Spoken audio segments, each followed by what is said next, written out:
আসসালামু আলাইকুম গাইস। এই যে দেখতেছেন ধানের ক্ষেতটা গেছে, এটা হচ্ছে ভাই সিলেট ডিস্ট্রিক্ট ও সুনামগঞ্জ জেলা।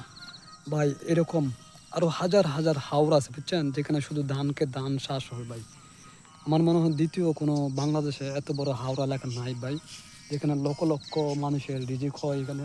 তাই আমি মনে করি সুনামগঞ্জ জেলা এখানে এরকম আরো বড় বড় আরো অনেক হাওড় আছে ভাই। শুধু ধানের চাষ হয় এখানে, আর কোনো চাষ হয় না, শুধু ধানের চাষ হয়। আপনারা দেখেন, আমি যদি পারতাম ভাই, তাহলে আপনাদেরকে আমি বড় বড় হাওড়া এলাকাগুলো আমি ঘুরে ঘুরে দেখাতে পারতাম। কিন্তু আমার তো সেরকম টপিক নেই, নাহলে আপনাদেরকে দেখাতাম।